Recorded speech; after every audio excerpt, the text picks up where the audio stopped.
ಹಾಗೆ ನಿರೀಕ್ಷೆ 620 ಅಂತ ಇತ್ತು. 617 ಬಂದಿದೆ. ಮನೆಯಲ್ಲಿ ಹೇಗೆ ಕಲೀಲಿಕ್ಕೆ ಈ ಥರ ಸುತ್ತಮುತ್ತ ಪರಿಸರ ಉಂಟು, ಹಾಗೆ ನಮ್ಮ ಸ್ಕೂಲಲ್ಲಿ ಸಹ ಪರಿಸರ ಉಂಟು, ಪಟ್ಟಣದಿಂದ ತುಂಬ ದೂರದಲ್ಲಿ ಸಹ ಉಂಟು. ನಮ್ಮದು ಫಸ್ಟ್ ಬ್ಯಾಚ್ ಆಗಿರೋದ್ರಿಂದ ಎಲ್ಲ ಟೀಚರ್ಸ್ನವರಿಗಿತ್ತು 100% ಬರಲೇಬೇಕು ಅಂತ. ಅದು ಬಂದಿದೆ, ತುಂಬ ಖುಷಿ ಉಂಟು ನಮ್ಮೆಲ್ಲರಿಗೆ. ಕಾಲು ಸ್ಲಿಪ್ಪಾಗಿ ಬಿದ್ದೆ. ನೆಕ್ಸ್ಟು ಹಾಸ್ಪಿಟಲ್ಗೆಲ್ಲ ಹೋಗಿ MRI ಎಲ್ಲ ಮಾಡಿಸಿ ಆಗುವಾಗ ಒಂದು ಚಿಕ್ಕ ಫ್ರ್ಯಾಕ್ಚರ್ ಆಗಿದೆ, ನೀವು 1 ತಿಂಗಳು ಮನೇಲಿ ಇರಬೇಕು ಅಂತ ಹೇಳಿದರು. ಎಲ್ರಿಗೊಂದು ಇರ್ತದೆ 10th ಔಟ್ ಆಫ್ ಔಟ್ ತೆಗಿಬೇಕು, ಒಳ್ಳೆ ಮಾರ್ಕ್ ತೆಗಿಬೇಕು ಅಂತ. ಅದು ನನಗೆ ಸಹ ಇತ್ತು. ಏನು ಆಂಬಿಷನ್ ಇದೆ ಇಷ್ಟ? ನಂದು ಏವಿಯೇಷನ್ ಜಾಯಿನ್ ಆಗಬೇಕು ಅಂತ, ಪೈಲಟ್ ಕೆರಿಯರ್, ಹಾಗೆ ಅದನ್ನು ಮಾಡಬೇಕು ಅಂತ ಇದ್ದೇನೆ. ಓಕೆ, ಮಗಳ ಸಾಧನೆ ಏನನ್ನಿಸ್ತಾ ಇದೆ ಅಮ್ಮನಿಗೆ? ತುಂಬ ಖುಷಿ ಆಗ್ತಿದೆ. ದೇವರ ಕೃಪೆಯಿಂದ ನಮ್ಮ ಊರಿಗೆ, ಸುಳ್ಯ ತಾಲೂಕಿಗೆ ಎಲ್ಲ ಹೆಸರು ತಂದಿದ್ದಾರೆ. ರಾಜ್ಯದಲ್ಲಿ 9ನೇ ರ್ಯಾಂಕ್ ಬಂದದ್ದು ಅತ್ಯಂತ ಸಂತೋಷ. ಸುಳ್ಯ ತಾಲೂಕಿಗೆ ಸೆಕೆಂಡ್ ಬಂದದ್ದು ಮತ್ತು ರಾಜ್ಯ ಮಟ್ಟದಲ್ಲಿ 9ನೇ ಸ್ಥಾನವನ್ನು ಗಳಿಸಿರೋದು ಎಲ್ಲರಿಗೂ ಖುಷಿಯಾಗುವಂತಹ ವಿಚಾರ. 6th ಸ್ಟ್ಯಾಂಡರ್ಡಿಂದ ನಾನು ಅವಳಿಗೆ ಟೀಚರಾಗಿ ಬಂದಿದ್ದು. ಅವತ್ತಿಂದ ಇವತ್ತಿನವರೆಗೆ ಅವಳು ಸಬ್ಜೆಕ್ಟಲ್ಲೇ ಔಟ್ ಆಫ್ ಔಟ್ ತೆಗಿಬೇಕು ಅಂತೇಳಿಯೇ ಅವಳಿಗೊಂದು ಹಠ.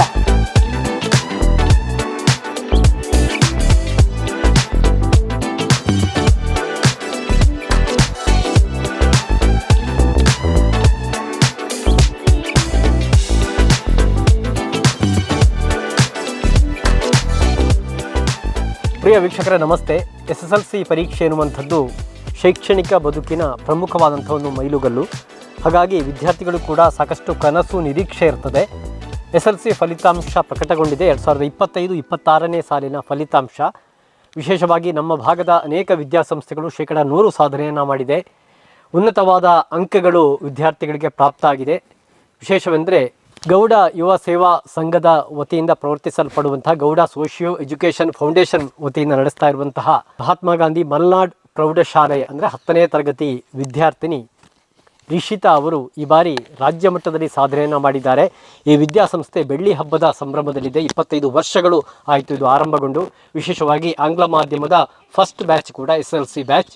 ಬಹುಶಃ ಈ ಬ್ಯಾಚಿನ ವಿದ್ಯಾರ್ಥಿನಿ ರಿಷಿತಾ 617 ಅಂಕಗಳೊಂದಿಗೆ ಈಕೆ ರಾಜ್ಯ ಮಟ್ಟದಲ್ಲಿ 9ನೇ ರ್ಯಾಂಕನ್ನು ಪಡೆದಿದ್ದಾರೆ. ಉಬಡ್ಕ ಮಿತ್ತೂರು ಗ್ರಾಮದ ಪಾನತ್ತೆಲದವರು. ಅವರ ಮನೆಯಲ್ಲಿ ಇವತ್ತು ನಾವಿದ್ದೇವೆ. ಅವರನ್ನು ಸಂದರ್ಶಿಸೋಣ, ಅವರ ಮಾತುಗಳನ್ನು ಕೇಳೋಣ ಬನ್ನಿ. ವೀಕ್ಷಕರೇ, ನಮ್ಮೊಂದಿಗಿದ್ದಾರೆ ರಿಷಿತಾ ಅವರು. 9ನೇ ರ್ಯಾಂಕ್ ಮೂಲಕ ರಾಜ್ಯ ಮಟ್ಟದಲ್ಲಿ ಶೋಭಿಸಿದ ರಿಷಿತಾ, ನಮಸ್ತೆ. ಕಂಗ್ರ್ಯಾಚುಲೇಷನ್ಸ್. ನಿರೀಕ್ಷೆ ಮಾಡಿದ್ರಾ? ನಾನು 620 ಅಂತ ನಿರೀಕ್ಷೆ ಮಾಡಿದ್ದೆ. ಇಲ್ಲಿ ನನಗೆ ಕನ್ನಡದಲ್ಲಿ 99 ಬಂದಿದೆ, 100 ನಿರೀಕ್ಷೆಯಲ್ಲಿದ್ದೆ. ಆಮೇಲೆ ಇಂಗ್ಲೀಷಕ್ಕೆ 100ಕ್ಕೆ 100 ಬಂದಿದೆ, ಹಿಂದಿ 100ಕ್ಕೆ 100. ಅದಾದಮೇಲೆ ಸೈನ್ಸ್ 96 ಬಂದಿದೆ. ಅದರಲ್ಲಿ ಒಂದು 98, 97, 99 ನಿರೀಕ್ಷೆ ಮಾಡಿದ್ದೆ. ಹಾಗೆ ರಿವ್ಯಾಲ್ಯೂಯೇಷನ್ ಹಾಕೋ ಒಂದು ಪ್ಲ್ಯಾನಲ್ಲಿ ಸಹ ಇದ್ದಾನೆ. ಸೈನ್ಸ್ ಮತ್ತು ಸೋಷಿಯಲಲ್ಲಿ ಹಾಗೆ 99 ಬಂದಿದೆ. ಹಾಗೆ ನಿರೀಕ್ಷೆ 620 ಅಂತ ಇತ್ತು. 617 ಬಂದಿದೆ. ಹೌದು. ಓಕೆ, ನಿಮ್ಮ ಮನೆಯವರನ್ನು ಪರಿಚಯ ಮಾಡಿಕೊಡಿ ವೀಕ್ಷಕರಿಗೆ. ನನ್ನ ಅಪ್ಪ ಬಂದುಬಿಟ್ಟು ಭರತಕುಮಾರ P ಅಂತ.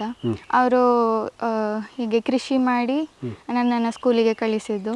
ಮತ್ತು ನನ್ನಮ್ಮ ಮನೆ ಖರ್ಚು ವೆಚ್ಚಗಳನ್ನು ನಿಭಾಯಿಸ್ಕೊಂಡು ಮನೆಯಲ್ಲಿದ್ದಾರೆ. ಹಾಗೆ ಒಳ್ಳೆ ವಾತಾವರಣ ಉಂಟು ನನಗೆ ಕಲೀಲಿಕ್ಕೆ. ಹಾಗೆ ಸ್ಕೂಲ್ ಸಹ ಹಾಗೆ ಒಳ್ಳೆ ವಾತಾವರಣದಲ್ಲಿ ಉಂಟು. ನನಗೆ ಮನೆಯಲ್ಲಿ ಹೇಗೆ ಕಲೀಲಿಕ್ಕೆ ಈ ಥರ ಸುತ್ತಮುತ್ತ ಪರಿಸರ ಉಂಟು, ಹಾಗೆ ನಮ್ಮ ಸ್ಕೂಲಲ್ಲಿ ಸಹ ಪರಿಸರ ಉಂಟು, ಪಟ್ಟಣದಿಂದ ತುಂಬ ದೂರದಲ್ಲಿ ಸಹ ಉಂಟು. ಹಾಗೆ ಯಾವುದೇ ರೀತಿಯಾದಂಥ ತೊಂದರೆಗಳು ನಮಗೆ ಬರಲಿಲ್ಲ ಸ್ಕೂಲ್ ಒಳಗೆ ಕಲೀಲಿಕ್ಕೆ.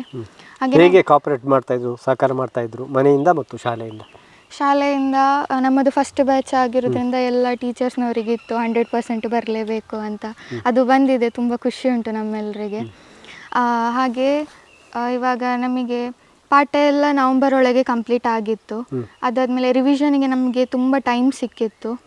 ಆ ರಿವಿಷನಲ್ಲಿ ನಮಗೆ ನೈಟ್ ಕ್ಲಾಸ್ ಅದರ ಬಗ್ಗೆ ಎಲ್ಲ ನಮ್ಮ ಪೇರೆಂಟ್ಸನ್ನೆಲ್ಲ ಕರೆಸಿ ಮಾತಾಡಿ ಎಲ್ಲರ ಒಪ್ಪಿಗೆ ತಗೊಂಡು ಬೆಳಿಗ್ಗೆ 8:30ಗೆ ನಮಗೆ ಸ್ಪೆಷಲ್ ಕ್ಲಾಸ್ ಸ್ಟಾರ್ಟ್ ಆಗ್ತಿತ್ತು. ಹಾಗೆ 1 ಗಂಟೆ ಒಂದೊಂದು ಸಬ್ಜೆಕ್ಟಿಗೆ ಇಡ್ತಿದ್ದು. ನೆಕ್ಸ್ಟ್ ಸಂಜೆಗೆ ಏನದು ರಿಪೀಟ್ ಆಗ್ತಿತ್ತು. ಹಾಗೆ ನೈಟ್ 9 ಗಂಟೆ ತನಕ ಅವ್ರು ನಮಗೆ ಸ್ಪೆಷಲ್ ಕ್ಲಾಸ್ ಇಟ್ಕೊಳ್ತಿದ್ರು. ನಮ್ಮ ಸ್ಕೂಲಲ್ಲಿ ಏನಂದರೆ ಎಲ್ಲ ಟೀಚರ್ಸ್ ಅಂದರೆ ಫೀಮೇಲ್ ಎಲ್ಲರೂ ಇರೋದು. ಹಾಗೆ ಅವರು 9 o'clock ತನಕ ನಿಲ್ಲೋದಂದ್ರೆ ಅದೊಂದು ಅವರಿಗೆ ಸಹ ಒಂದು ಸವಾಲಿನ ವಿಷಯ ಆಗಿತ್ತು. ಹಾಗೆ ಅವರಿಗೆ ಸಹ ಮನೆ ಮಕ್ಕಳು ಅವರಿಗೆ ಸಹ ಒಂದು ನಿಭಾಯಿಸಬೇಕಿತ್ತು. ಅದನ್ನೆಲ್ಲ ಪಕ್ಕಕ್ಕಿಟ್ಟು ನಮ್ಮ ಅವರಿಗೊಂದು ವಿಷನ್ ಇತ್ತಲ್ಲ, ಅವರಿಗೊಂದು ವಿಷನ್ ಇತ್ತು. ನಮ್ಮ ಒಂದು ಭವಿಷ್ಯಕ್ಕೆ ಅವರು 9 o'clock ತನಕ ನಿಂತು ನೆಕ್ಸ್ಟ್ ನಮ್ಮನ್ನೆಲ್ಲರೂ ಮನೆಗೆ ಕಳಿಸಿ ನಾವೆಲ್ಲ ಅಲ್ಲಿಂದ ಹೋಗಿ ಆದ್ಮೇಲೆ ಅವರು ಮನೆಗೆ ಹೋಗ್ತಿದ್ದು. ಈ ಥರ ನಮಗೊಂದು ಒಳ್ಳೆ ಸಪೋರ್ಟ್ ಕೊಟ್ಟಿದ್ರು ಟೀಚರ್ಸ್ನವರು. ರಿಷಿತಾ, ಬಾಲ್ಯದ ಶಿಕ್ಷಣ ಎಲ್ಲ ಎಲ್ಲಿ ಆಯಿತು? ನನ್ನ ಬಾಲ್ಯದ ಶಿಕ್ಷಣ ಇಲ್ಲೇ ಆಯಿತು, ನಮ್ಮ ಮಲೆನಾಡಲ್ಲೇ. 1ನೇ ಕ್ಲಾಸಿಂದ LKGಯಿಂದ 10th ತನಕ ಅಲ್ಲೇ ಓದಿದ್ದು. LKG ನಮಗೆ ಒಬ್ಬರೇ ಟೀಚರ್ ಇದ್ದದ್ದು, ಶ್ರುತಿ ಮ್ಯಾಮ್ ಅಂತ ಹೇಳಿ. ಅವರಿಂದ ಸ್ಟಾರ್ಟ್ ಆದ್ದು. ನಾವಿವತ್ತು 6 ಟೀಚರ್ 10th ಬಂದು ಅವರೊಟ್ಟಿಗೆ ಬೆರೆತು ಇವತ್ತೊಂದು ಒಳ್ಳೆ ಮಾರ್ಕ್ ತೆಗೆದು ಹೊರಗೆ ಹೋಗ್ತಿದ್ವಿ. ಹಾಗೆ ಒಂದು ಟೀಚರಿಂದ ನಮಗೆ ತುಂಬ ಟೀಚರ್ನ ಒಂದು ಕಾಂಟ್ಯಾಕ್ಟ್ ಸಿಕ್ಕಿದೆ ಆ ಸ್ಕೂಲಲ್ಲಿ.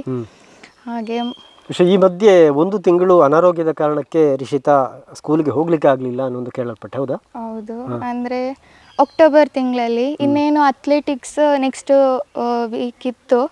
ಹಾಗೆ ಆ ಪ್ರಾಕ್ಟೀಸ್ ಟೈಮಲ್ಲಿ ಏನೋ ಒಂದು ಕಾಲು ನೋವು ಅಂತ ನಾನು ಹೇಳ್ತಾ ಇದ್ದೆ. ಮ್ಯಾಮ್ ಅವ್ರು ರೆಸ್ಟ್ ತಗೋ ಅಂತ ಹೇಳಿದರು. ಆ ಒಂದು ಈವ್ನಿಂಗ್ ನಮಗೆ ಸ್ಪೆಷಲ್ ಕ್ಲಾಸ್ ಇತ್ತು, ಇಂಗ್ಲೀಷ್. ಹೀಗೆ ಸ್ಟೆಪ್ಪಲ್ಲಿ ನಡ್ಕೊಂಡು ಹೋಗ್ತಿರುವಾಗ ಬಿದ್ದು ಕಾಲು ಸ್ಲಿಪ್ಪಾಗಿ ಬಿದ್ದೆ. ನೆಕ್ಸ್ಟು ಹಾಸ್ಪಿಟಲ್ಗೆಲ್ಲ ಹೋಗಿ MRI ಎಲ್ಲ ಮಾಡಿಸಿ ಆಗುವಾಗ ಒಂದು ಚಿಕ್ಕ ಫ್ರ್ಯಾಕ್ಚರ್ ಆಗಿದೆ, ನೀವು 1 ತಿಂಗಳು ಮನೇಲಿ ಇರಬೇಕು ಅಂತ ಹೇಳಿದರು. ಹಾಗೆ ನನಗೆ ಆವಾಗ ಫುಲ್ ಆಚೆನೂ ಕ್ಲಾಸಿಗೆ ಹೋಗಬೇಕು ಆಯಿತು, ಕ್ಲಾಸಿಗೆ ಹೋಗ್ಲಿಕ್ಕೆ ಆಗ್ತಿರ್ಲಿಲ್ಲ. ಇನ್ನೇನು ಅಥ್ಲೆಟಿಕ್ಸ್ ಉಂಟು, ನಮ್ಮ ರಿಲೇ ಟೀಮ್ ಎಲ್ಲ ಇತ್ತು. ಹಾಗೆ ಅದರ ಬಗ್ಗೆ ಸಹ ಟೆನ್ಷನ್ ಆಯಿತು. ಆದರೆ ಮ್ಯಾಮ್ ಅವ್ರು ನನಗೆ ಕಾಲ್ ಮಾಡಿ ಹೇಳಿದರು, ನೀನು ರೆಸ್ಟ್ ತಗೋ, ನೆಕ್ಸ್ಟ್ ನಿನಗೆ 10th ಎಕ್ಸಾಮ್ ಬರೀಲಿಕ್ಕೆ ಆದರೆ ಸಾಕು ಅಂತ. ಆ ರೀತಿ ತುಂಬ ಸಪೋರ್ಟಿವ್ ಆಗಿದ್ದರು. ನಾನು ಒಟ್ಟು ನಂದು 32 ರಜೆ ಆಗಿದೆ ಇದು ಅಕಾಡೆಮಿಕ್ ಇಯರಲ್ಲಿ. ನಮ್ಮ ಸ್ಕೂಲಲ್ಲಿ ಒಂಥರ ಒಂದು ಚಿಕ್ಕ ಕಾಂಪಿಟೇಷನ್ ಥರ ಈ ಅಟೆಂಡೆನ್ಸಿಗೆ 100% ಅಟೆಂಡೆನ್ಸ್ ತಗೊಳ್ಳಿಕ್ಕೆ. ಅದರಲ್ಲಿ ನಮಗೆಲ್ಲ ಒಂದು ರೋಲ್ ಮಾಡೆಲ್ ಅಂತ ಹೇಳ್ಬೋದು ಸೃಷ್ಟಿ ಅಂತ. ಅವಳನ್ನು ನೋಡಿ ನಾವು ಸಹ ಯಾಕೆ 100% ರಿಸಲ್ಟ್ ತಗೊಳ್ಬಾರ್ದು ಅಂತ. ಅಲ್ಲಿಂದ ನಮ್ಮ ಜರ್ನಿ ಸ್ಟಾರ್ಟ್ ಆಯಿತು 100% ರಿಸಲ್ಟಿಗೆ. ಇದು ಅನಿವಾರ್ಯ ಆಯಿತು, 10th ನನಗೆ ಅನಿವಾರ್ಯ ಆಯಿತು. ನಾನು ರಜೆಯಲ್ಲಿ ಮನೇಲೇ ಕೂತ್ಕೊಂಡು ಓದಲಿಕ್ಕೆ ಟ್ರೈ ಮಾಡ್ತಿದ್ದೆ. ಆ ಟೈಮಲ್ಲಿ ನನಗೆ ಮ್ಯಾಮ್ ಎಲ್ಲ ಬೆಳಿಗ್ಗೆ ಕಾಲ್ ಮಾಡಿ ಹೇಳ್ತಿದ್ರು, ನಾನು ಈ ಚಾಪ್ಟರ್ ಇವತ್ತು ಮಾಡ್ತಿದ್ದಾನೆ, ನೀನು ಈ ಕ್ಲಾಸಲ್ಲಿ ಮಾಡ್ತಿದ್ದಾನೆ. ಅವ್ರು ನನಗೆ ಆ ನೋಟ್ಸನ್ನೆಲ್ಲ ಕಳಿಸ್ತಿದ್ರು. ಅದು ತುಂಬ ಹೆಲ್ಪ್ ಆಯಿತು. ಮನೇಲಿದ್ರು ನನಗೆ ಸ್ಕೂಲಿಗೆ ಹೋಗಿ ಆದಮೇಲೆ ಯಾವುದೇ ರೀತಿಯಾದ ಲಾಸ್ ಅಂತ ನನಗೆ ಹೇಗೆ ನಿಮ್ಮ ರಿಷಿತನ ಸ್ಟಡಿ ಮೆಥಡ್ ಹೇಗೆ? ಸ್ಟಡಿ ಮೆಥಡ್ ನಮಗೆ May 5ಗೆ ಕ್ಲಾಸ್ 10th ಸ್ಟಾರ್ಟ್ ಆದ್ದು. ಅಲ್ಲಿಂದಲೇ ಹೇಳ್ತಾ ಬರ್ತಿದ್ರು, ನೀವು ಫಸ್ಟ್ ಬ್ಯಾಚ್, ನೀವು ಚಂದ ಓದಬೇಕು. ಅಂದರೆ ನಮ್ಮ ಸ್ಕೂಲಲ್ಲಿ ಮಕ್ಕಳೆಲ್ಲ ಸ್ವಲ್ಪ ಸ್ಟ್ರೆಂತ್ ಕಡಿಮೆ ಇತ್ತು. ಆದರೆ ಇವಾಗ ಆ ರೀತಿಯಾದಂಥ ಪ್ರಾಬ್ಲಮ್ ಎಂತ ಇಲ್ಲ. May 5ಗೆ ಸ್ಟಾರ್ಟ್ ಆಯಿತು. ನೆಕ್ಸ್ಟ್ ನನಗೆ ಹೋಗಿ ಕೂತ ತಕ್ಷಣ ಇವಾಗೊಂದು 7th 8th ಮಕ್ಕಳಿಗೆ 10th ಬುಕ್ ಹೋಗಿ ತಗೊಂಡೋಗಿ ಕೊಟ್ಟ ತಕ್ಷಣ ಅವರಿಗೊಂದು ಹೇಗೆ ಮೈಂಡ್ಸೆಟ್ ಬರ್ತದೆ, ಹಾಗೆ ನನಗೆ ಆಯಿತು. 10th ಇದ್ದೀನಿ ಅಂತ ಒಂದು ಮೈಂಡ್ಸೆಟ್ಟು ಅವಾಗ ಬಂದಿರಲಿಲ್ಲ. ಆಮೇಲೆ ಎಲ್ರಿಗೂ ಒಂದು ಇರ್ತದೆ 10th ಔಟ್ ಆಫ್ 40 ತೆಗಿಬೇಕು, ಒಳ್ಳೆ ಮಾರ್ಕ್ ತೆಗಿಬೇಕು ಅಂತ. ಅದು ನನಗೆ ಸಹ ಇತ್ತು. ಹಾಗೆ ಆ ದಿನದಿಂದಲೇ ಸ್ಟಾರ್ಟ್ ಮಾಡಿದೆ, ಇವತ್ತೇನು ಮಾಡಿದ್ರು ಅದನ್ನು ಹೋಗಿ ಓದುವ ಅಂತ. ಆದರೆ ಹೋಗ್ತಾ ಹೋಗ್ತಾ ನಂಗೆ ಅದನ್ನು ಮೇಂಟೈನ್ ಮಾಡಲಿಕ್ಕೆ ಆಗಿರಲಿಲ್ಲ. ನಾನು ಹೇಗಂದರೆ ಓದೋ ಮೈಂಡ್ಸೆಟ್ ಇರಬೇಕು, ಅಂದರೆ ಮಾತ್ರ ಓದೋದು. ಅಂದರೆ ಇವತ್ತು ಓದಲಿಕ್ಕೆ ಉದಾಸೀನ ಏನೋ ಆಗ್ತುಂಟು ಅಂತ ಹೇಳಿದರೆ ನಾನು ಓದಲಿಕ್ಕೆ ಹೋಗ್ತಿರ್ಲಿಲ್ಲ. ನನಗೆ ಯಾವಾಗ ಓದಬೇಕು ಅಂತ ಮನಸ್ಸಾಗ್ತಿತ್ತು ಅವಾಗ ಹೋಗಿ ಓದ್ತಿದ್ದೆ. ಅದರಲ್ಲಿ ನಾವು ಓದಿದಂಥ ವಿಷಯ ನಮಗೆ ಏನು ಸತತವಾಗಿ ಅದು ನೆನಪಿರ್ತದೆ. ಆಮೇಲೆ ಹೆಚ್ಚಾಗಿ ನಾನು ರಜೆ ಮಾಡಿದ್ದಲ್ಲ, ಆ ಟೈಮಲ್ಲಿ ಓದಿಕೊಂಡದ್ದು ನನಗೆ ಎಕ್ಸಾಮ್ ಟೈಮಲ್ಲಿ ಹೆಲ್ಪ್ ಆಯಿತು. ಯಾಕಂದರೆ ನಮಗೆ ನಾವೆಷ್ಟು ಕಲ್ತುಕೊಳ್ತೇವೆ ಅದು ನಮಗೆ ಎವ್ರಿ ಟೈಮ್ ಅದು ನಮಗೆ ನೆನಪಾಗ್ತದೆ. ಆಮೇಲೆ ಎಕ್ಸಾಮ್ ಟೈಮಲ್ಲೂ ಅದೇ ತುಂಬ ಹೆಲ್ಪ್ ಆಗ್ತದೆ. ಮತ್ತು ಟೀಚರ್ಸ್ ಒಳ್ಳೆ ಸಪೋರ್ಟ್ ಮಾಡಿದರು ನನಗೆ ಆ ಟೈಮಲ್ಲಿ. ಏನೇ ಗಾಬರಿ ಪಡಬೇಡ, ಚಂದ ಓದು, ನನಗೆ ಎಲ್ಲ ಸ್ಟಡಿ ಮೆಟೀರಿಯಲ್ಸನ್ನೆಲ್ಲ ಕಳಿಸಿಕೊಡ್ತಿದ್ರು ಓದು ಅಂತ. ಆಮೇಲೆ ಸ್ಪೆಷಲ್ ಕ್ಲಾಸ್ ಟೈಮಲ್ಲಿ ನನಗೆ ಎಲ್ಲ ಸ್ಪೆಷಲ್ ಕ್ಲಾಸ್ ಅಟೆಂಡ್ ಮಾಡಲಿಕ್ಕೆ ಆಗಲಿಲ್ಲ. ನಾನು ಒಂದೊಂದು ಟೈಮ್ ಹೇಳ್ತಿದ್ದೆ ಮನೆಗೆ ಹೋಗ್ತಾನೆ ಅಂತ. ಆ ಟೈಮಲ್ಲಿ ಅವ್ರು ನನ್ನ ಮೇಲೆ ನಂಬಿಕೆ ಇಟ್ಟು ಅವ್ರನ್ನ ನನ್ನ ಮನೆಗೆ ಕಳಿಸಿದ್ರು. ಅದು ಸಹ ಒಂದು ಖುಷಿ. ಯಾಕಂದರೆ ನಾನೆಂತ ಅವ್ರ ಜೊತೆ ಹೋಗಿ ಹೇಳ್ತೇನೆ, ಅವ್ರು ಅದಕ್ಕೆ ಕರೆಕ್ಟಾದ ಸ್ಪಂದನೆಯನ್ನು ನನಗೆ ಕೊಡ್ತಿದ್ರು. ಹಾಗೆ ನಮ್ಮ ಕರೆಸ್ಪಾಂಡೆಂಟು ಸಹ ಹಾಗೆ, ಅವರಿಗೆ ನಮಗೆ ಎಷ್ಟು ಹೆಲ್ಪ್ ಇದ್ದರೆ ಅವರು ನಮಗೊಂದು ಕಾಣದ ಶಕ್ತಿ ಥರ. ಟೀಚರ್ಸ್ ಅವರು ಕಾಣುವ ಶಕ್ತಿ ಅಂದರೆ ಕರೆಸ್ಪಾಂಡೆಂಟ್ ನಮಗೆ ಕಾಣದ ಶಕ್ತಿ ಥರ. ಯಾವಾಗಲೂ ಸ್ಕೂಲಿಗೆ ಬಂದು ನಮ್ಮ ಹತ್ರ ಕೂತು ಮಾತಾಡೋರು. ನಿಮಗೆ ಯಾವುದಾದ್ರು ಒಂದು ಟೀಚರ್ಸ್ ಹೇಳೋದು ಅರ್ಥ ಆಗ್ತಿಲ್ವಾ ಅಂತ ಅವರೊಂಥರ ಗುಟ್ಟಾಗಿ ಬಂದು ನಮ್ಮ ಹತ್ರ ಕೇಳ್ತಿದ್ರು. ಅಂದರೆ ನಾವು ಅವರನ್ನು ಕಂಡು ಯಾವುದೇ ರೀತಿಯಾದಂಥ ಭಯಪಟ್ಟು ಟೀಚರ್ನವರು ಹೀಗೆ ಮಾಡ್ತಿದ್ದಾರೆ ಅಂತ ಆ ಥರ ಎಲ್ಲ ಅವರು ನಮಗೆ ಒಂದು ಸಪೋರ್ಟ್ ಮಾಡ್ತಿದ್ರು ಬಂದು. ನೆಕ್ಸ್ಟ್ ಅವರಿಗೆ ಸಹ ಒಂದು ಕಾಲು ಏನು ಅವರಿಗೆ ಸಹ ಆರೋಗ್ಯ ಸಮಸ್ಯೆ ಇತ್ತು ನಮ್ಮ ಎಕ್ಸಾಮ್ ಟೈಮಲ್ಲಿ. ಅವರು ಆ ಸಮಸ್ಯೆನ ಇಟ್ಟುಕೊಂಡು ನಮ್ಮ ಸ್ಕೂಲಿಗೆ ಬಂದು ನಮಗೆಲ್ಲ ಹಾಲ್ ಟಿಕೆಟನ್ನೆಲ್ಲ ಬಂದು ಕೊಟ್ಟು ಹೋದವರು.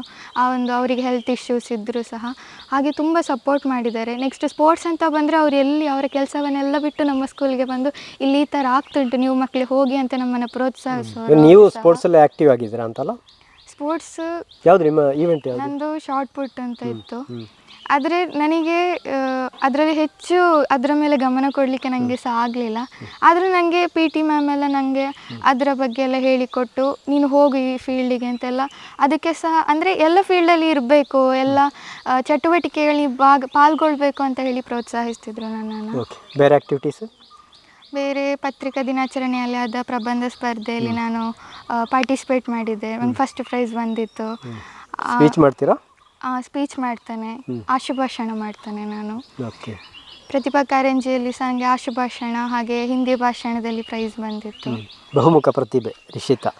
ಏನಂದ್ರು ಒಳ್ಳೆ ಸ್ಕೋರ್ ಮಾಡಿದಾಗ ಎಲ್ಲ ಫ್ಯಾಮಿಲಿಯವರೆಲ್ಲ ಒಳ್ಳೆ ಸ್ಪಂದನೆ ಕೊಟ್ಟರು ನನಗೆ.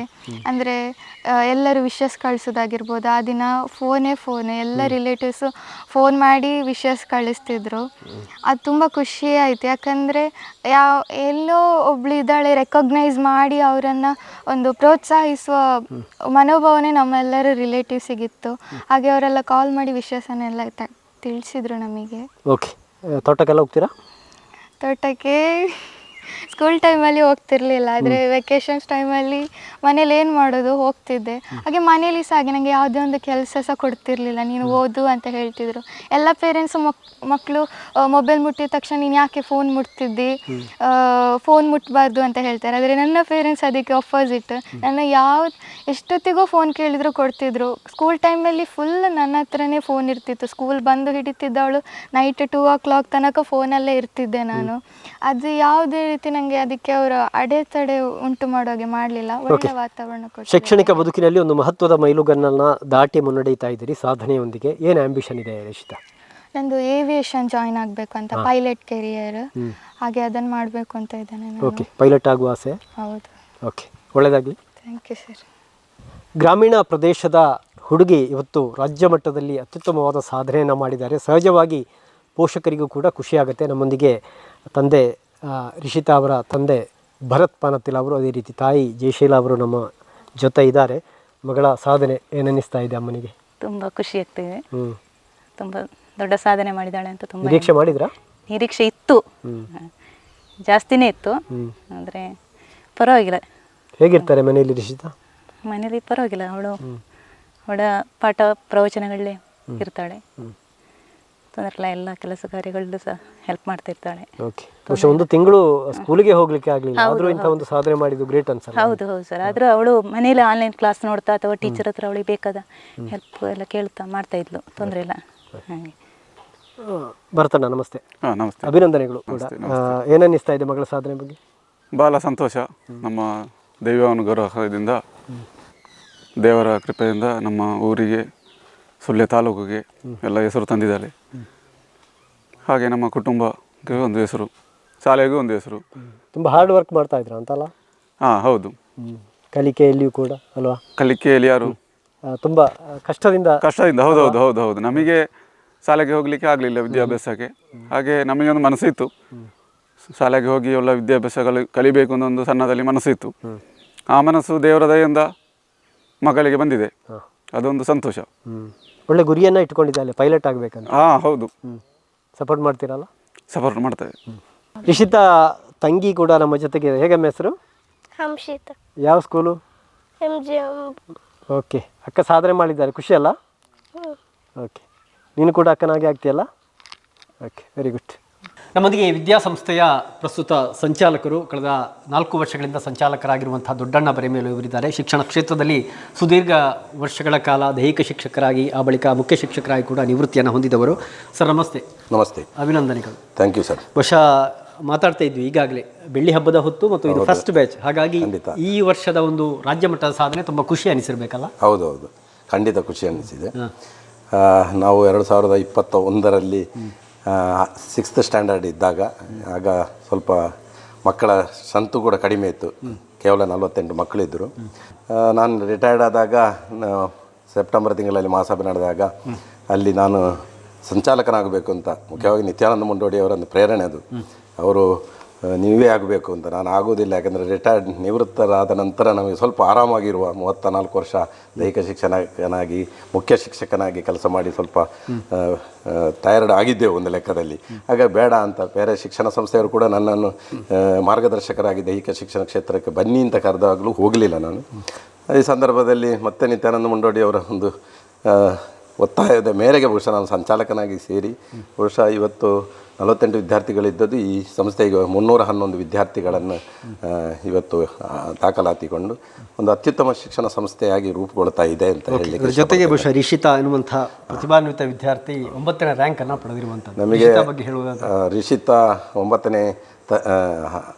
6ನೇ ತರಗತಿಯಲ್ಲಿ ಬಂದಾಗ ರಿಷಿತಾ ಇಲ್ಲಿ ಶಾಲೆ ಮುಚ್ಚುವುದ ಪರಿಸ್ಥಿತಿಯಲ್ಲಿ ಅವಳು ಭಾಳ ಬೇಸರಗೊಂಡಿದ್ಲ ಅಂತ ಅವಳ ತಂದೆಯವರು ಹೇಳ್ತಾಯಿದ್ರು. ನನಗೆ MGM ಶಾಲೆಗೆ ಹೋಗಬೇಕು ಅಂತ ಮಾತಾಡಿದಾಗ ಅವರು ಹೇಳ್ತಾಯಿದ್ರು. ಆ ವಿದ್ಯಾರ್ಥಿ ಇವತ್ತು 10ನೇ ತರಗತಿಗೆ ಆ ಒಂದು ಬ್ಯಾಚ್ ಬಂದಿದೆ. ಈ 10ನೇ ತರಗತಿಯಲ್ಲಿ ಅದು ನಮಗೆ ರಾಜ್ಯದಲ್ಲಿ 9ನೇ ರ್ಯಾಂಕ್ ಬಂದದ್ದು ಅತ್ಯಂತ ಸಂತೋಷ. ಭಾಳ ಒಂದು ಸೌಮ್ಯ ಸ್ವಭಾವದ ವಿದ್ಯಾರ್ಥಿನಿ, ಸರಿಯಾದ ರೀತಿಯಲ್ಲಿ ಶಿಕ್ಷಕರಿಗೆ ಒಳ್ಳೆಯ ಒಂದು ಇದನ್ನು ಶಿಕ್ಷಕರು ಅವಳಿಗೆ ಪ್ರೋತ್ಸಾಹ ಕೊಟ್ಟಾಗ ಅದನ್ನು ಅವಳು ಪರಿಪಾಲನೆ ಮಾಡಿಕೊಂಡು ಆ ಶಿಕ್ಷಣವನ್ನು ಮತ್ತು ಅವಳು ಏನು ಸ್ಟಡಿ ಮಾಡಬೇಕು ಅದನ್ನೆಲ್ಲ ಮನೆಯಲ್ಲಿ ಮಾಡ್ತಿದ್ಳು ಮತ್ತು ನಾವು ಶಾಲೆಯಲ್ಲಿ ತರಗತಿಗಳು ನಡೆಸಾಗ ಅದನ್ನೆಲ್ಲ ಕೇಳಿಸಿಕೊಂಡು ಅವಳು ಅತ್ಯುತ್ತಮವಾಗಿ ಒಂದು ಅವಳಿಗೆ ಪ್ರೇರಣೆ ಸಿಕ್ಕಿದೆ ಈ ಸಂಸ್ಥೆಯಿಂದ ಅಂತ ಹೇಳಲಿಕ್ಕೆ ಇಷ್ಟಪಡ್ತೇನೆ. ಜೊತೆ ಒಟ್ಟು 100% ಫಲಿತಾಂಶ ಕೂಡ ಬಂದಿರುವಂಥದ್ದು. 100% ಫಲಿತಾಂಶ ಬಂದಿದೆ. ಅದು ನಮಗೆ ಒಂದು ಖುಷಿ ತಂದಿದೆ. ಇವತ್ತು 25ನೇ ವರ್ಷದ ಒಂದು ಬೆಳ್ಳಿ ಹಬ್ಬದ ಹೊಸ್ತಿಲಲ್ಲಿ ಕೂಡ ಇದ್ದೇವೆ. ಅದೊಂದು ನಮಗೆ ಒಂದು ದಾಖಲಾತಿಯಾದ್ದು. ರಾಜ್ಯದ 9ನೇ ರ್ಯಾಂಕ್ ಒಟ್ಟಿಗೆ ನಾವು 100% ಫಲಿತಾಂಶವನ್ನು ಬಂದಿದೆ.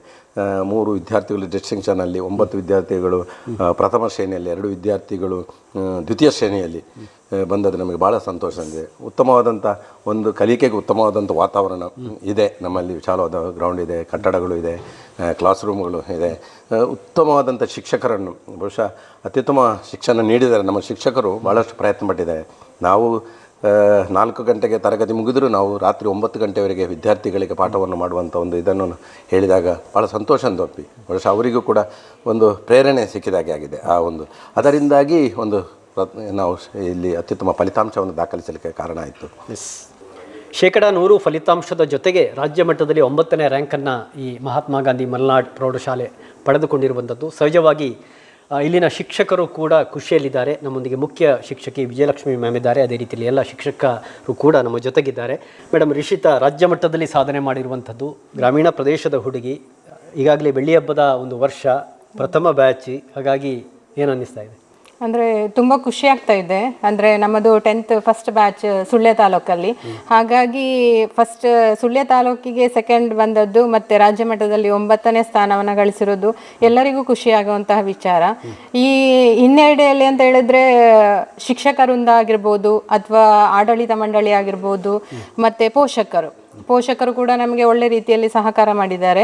ಅಂತ ಹೇಳಿದ್ರೆ ಒಂದು ಫಸ್ಟ್ ಬ್ಯಾಚ್ ಆದ ಕಾರಣ ಹಿಂದೆ ಇದ್ದ ಕನ್ನಡ ಮಾಧ್ಯಮವನ್ನು ಆ ಹೆಸರನ್ನು ಉಳಿಸ್ಕೊಂಡು ಹೋಗಬೇಕು ಅನ್ನೋ ಉದ್ದೇಶದಿಂದ ನಾವು ಪ್ರಯತ್ನವನ್ನು ನಾವು ಮೇಯಿಂದಲೇ ಕ್ಲಾಸ್ ಸ್ಟಾರ್ಟ್ ಮಾಡಿದ್ವಿ. ಫಸ್ಟ್ ಬ್ಯಾಚ್ ಆದ ಕಾರಣ ನಮಗೆ ಒಂದು ಭಯ ಇತ್ತು, ಏನು ಹೇಗಾಗ್ಬೋದು ನಮ್ಮ ರಿಸಲ್ಟ್ ಅಂತ ಹೇಳಿ.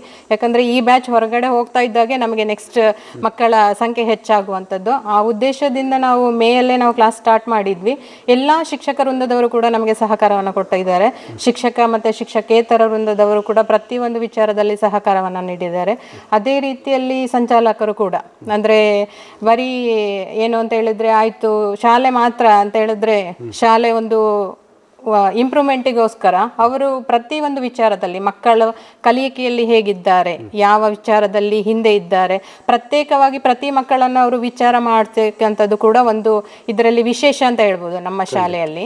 ಹಾಗೆ ಜೊತೆಗೆ ರಿಷಿತಾ ಬಗ್ಗೆ ಹೇಳುವುದಾದ್ರೆ, ರಿಷಿತಾ ಅಂತ ಹೇಳಿದ್ರೆ ಅವಳು ಟಾಪರ್ ಅಂತ ಹೇಳಿದ್ರೆ ಅವಳು ತನ್ನನ್ನು ತಾನು ಹೇಗೆ ರೆಡಿ ಮಾಡಬೇಕು ಅಂತ ಅವಳಿಗೆ ಫಸ್ಟೇ ಅವಳು ಪ್ಲಾನ್ ಮಾಡಿರ್ತಾಳೆ. ಇವತ್ತು ನಾವೊಂದು ಲೆಸನ್ ಸ್ಟಾರ್ಟ್ ಮಾಡ್ತೇವೆ ಅಂತ ಹೇಳಿದ್ರೆ ಅದೆಲ್ಲ ಪ್ಲಾನ್ ಮಾಡಿ ಇರ್ತಾಳೆ ಅವಳು ಹೇಗೆ ಏನು ಅಂತ ಹೇಳಿ. ಹಾಗಾಗಿ ಅವಳಿಗೆ ಒಂದು ಅಂಕ ಬರಲಿಕ್ಕೆ ಒಂದು 617 ಅಂಕ ತೆಗಿಲಿಕ್ಕೆ ಕಾರಣ ಆಯಿತು. ಮತ್ತು ಇನ್ನೊಂದು ಏನಂತ ಹೇಳಿದ್ರೆ ಅವಳು 10th ಬಂದ ಮೇಲೆ ಅವಳಿಗೆ ಸ್ವಲ್ಪ ಆರೋಗ್ಯದಲ್ಲಿ ಏರುಪೇರಾಗಿ ಅವಳು ತುಂಬ ಸಫರ್ ಆದ್ಲು. ಅಂದರೆ ನಾನು 10th ಬಂದಾಗ ನನ್ನ ರಿಸಲ್ಟ್ ಎಲ್ಲಿ ಡೌನ್ ಆಗ್ತದೆ, ನನ್ನಿಂದ ಸಂಸ್ಥೆಗೆ ಎಲ್ಲಿ ನಾನು ಹೆಸರನ್ನು ಉಳಿಸ್ಕೊಳ್ಳಿಕ್ಕೆ ಆಗೋದಿಲ್ಲ ಅನ್ನೋ ಇದನ್ನೆಲ್ಲ ಅವಳು ಯೋಚನೆ ಮಾಡ್ತಾ ಇದ್ಲು. ಬಟ್ 1 ತಿಂಗಳು ಆ ಮಗು ಶಾಲೆಗೆ ಬರಲಿಲ್ಲ, ಅಂದರೆ ತುಂಬ ಹೆಲ್ತ್ ಅಪ್ಸೆಟ್ ಎಲ್ಲ ಆಗಿ 1 ತಿಂಗಳು ಬರಲಿಲ್ಲ. ಬಟ್ ಎಲ್ಲ ಟೀಚರ್ಸ್ ಸಪೋರ್ಟ್ ಮಾಡಿ, ಪೇರೆಂಟ್ಸ್ ಎಸ್ಪೆಷಲಿ ಪೇರೆಂಟ್ ತುಂಬ ಸಪೋರ್ಟ್ ಮಾಡಿ, ಆಡಳಿತ ಮಂಡಳಿಯವರು ಸಪೋರ್ಟ್ ಮಾಡಿ, ಅವಳು ಒಂದು ಸಪೋರ್ಟಿವ್ ಅಲ್ಲಿ ಒಗ್ಗಟ್ಟಿನಲ್ಲಿ ಒಂದು ಇದರಲ್ಲಿ ಆ ಹುಡುಗಿ ಒಂದು ಒಳ್ಳೆ ಮಾರ್ಕ್ ತೆಗೆದಿದೆ. ಹಾಗೆ ಈ ಸಂಸ್ಥೆಯ ಹಿರಿಯ ಶಿಕ್ಷಕಿಯಾಗಿರುವಂತಹ ಚಿತ್ರಲೇಖಾ ಮಡಪಾಡಿಯವರು ಕೂಡ ನಮ್ಮ ಜೊತೆಗಿದ್ದಾರೆ. ಮೇಡಮ್, ಏನನ್ನಿಸ್ತಾ ಇದೆ? ತುಂಬ ರಾಜ್ಯ ಮಟ್ಟದ ಸಾಧನೆ. ನಮಸ್ತೆ. ರಾಜ್ಯ ಮಟ್ಟದ ಅವಳ ಗ್ರಾಮೀಣ ಪ್ರತಿಭೆಯ ಸಾಧನೆ ನೋಡಿ ತುಂಬ ಖುಷಿ ಆಗ್ತಾ ಇದೆ. ಅವಳೊಬ್ಳು ಎಷ್ಟು ಅವಳು ಕಲೀಲಿಕ್ಕೆ ಹುಷಾರಿದ್ದಾಳೆ, ಅಷ್ಟೇ ಅವಳು ವಿಧೇಯತೆಯಿಂದ, ಪ್ರಾಮಾಣಿಕತೆಯಿಂದ, ಸರಳ ನಡೆನುಡಿತೆಯಿಂದ ಅವಳಿದ್ದಂಥ ಒಬ್ಳು ಹುಡುಗಿ. ಅವಳು ಪ್ರಾಮಾಣಿಕವಾಗಿ ಅವಳ ಪ್ರಯತ್ನವನ್ನು ಮಾಡ್ತಾ ಇದ್ಲು. ಆಮೇಲೆ ಅವಳು 6th ಸ್ಟ್ಯಾಂಡರ್ಡಿಂದ ನಾನು ಅವಳಿಗೆ ಟೀಚರಾಗಿ ಬಂದಿದ್ದು. ಅವತ್ತಿಂದ ಇವತ್ತಿನವರೆಗೆ ಅವಳು ಸಬ್ಜೆಕ್ಟಲ್ಲಿ ಔಟ್ ತೆಗಿಬೇಕು ಅಂತೇಳಿಯೇ ಅವಳಿಗೊಂದು ಹಠ. ಅದು ಎಲ್ಲಿ ಮಿಸ್ ಆಗ್ತದೆ ಅನ್ನೋದು. ಒಂದು ಸಲ ಅವಳಿಗೆ ಒಂದು ಅರ್ಧ ಮಾರ್ಕ್ ಮಿಸ್ ಆದ್ದಕ್ಕೆ ಅವಳು ತುಂಬ ಟೆನ್ಷನ್ ಆಗಿದ್ಲು. ಆದರೆ ಮತ್ತೆ ಅದನ್ನು ಅವಳು ರಿಕವರಿ ಮಾಡಿಕೊಂಡು ಅವಳಿಗೆ ಇವತ್ತು ಕ್ಲಾಸಿಗೆ ಬರ್ತಾಳಂದರೆ ಅವಳು ಅದನ್ನು ಒಂದು ದಿವಸಕ್ಕೆ ಮೊದಲೇ ಪ್ರಿಪೇರ್ ಆಗಿ ಸೆಟ್ ಆಗಿ ಬಂದು ಅವಳು ಕ್ಲಾಸಿಗೆ ಬರುವಂಥದ್ದು. ಆಮೇಲೆ ಏನೇ ಡೌಟ್ ಇದ್ರೆ ಆವಾಗಲೇ ತಕ್ಷಣ ಅವಳು ಕೇಳಿ ಆಯ್ತು ಕ್ಲಿಯರ್ ಮಾಡ್ಕೊಳ್ತಿದ್ಲು. ಹಾಗೆ ಎಲ್ಲ ಮಕ್ಕಳಿಗೂ ಕೂಡ ತುಂಬ ಚೆನ್ನಾಗಿ ಹೆಲ್ಪ್ ಮಾಡ್ತಾ ಇದ್ಲು ಅವಳು ಹೇಗೆ ಮುಂದೆ ಹೋಗ್ತಾಳೆ ಅದೇ ರೀತಿ ಇನ್ನೊಬ್ಬರನ್ನು ಕೂಡ ಮುಂದೆ ತರೋದ್ರಲ್ಲಿ ಅವಳು ತುಂಬ ಸಹಾಯ ಮಾಡ್ತಾ ಇದ್ಲು ಸರ್. ವೀಕ್ಷಕರೇ, ನೋಡಿದ್ರಲ್ಲ, ಕೇಳಿದ್ರಲ್ಲ, ರಾಜ್ಯ ಮಟ್ಟದಲ್ಲಿ ಅತ್ಯುತ್ತಮವಾದ ಸಾಧನೆ ಮಾಡಿದಂಥ ಒಂದು ಗ್ರಾಮೀಣ ಪ್ರದೇಶದ ಹೆಣ್ಣು ಮಗಳು ರಿಷಿತಾ ಅವರು ಪೈಲಟ್ ಆಗುವಂಥ ಗುರಿಯನ್ನು ಇಟ್ಟುಕೊಂಡಿದ್ದಾರೆ. ಅವರ ಈವರೆಗಿನ ಸಾಧನೆಗೆ ಅಭಿನಂದನೆ ಹೇಳ್ತಾ ಅವರ ಗುರಿ ಈಡೇರಲಿ ಎನ್ನುವುದು ನಮ್ಮ ಸುದ್ದಿ ಸಂಸ್ಥೆ ಆಶಯ ಕೂಡ.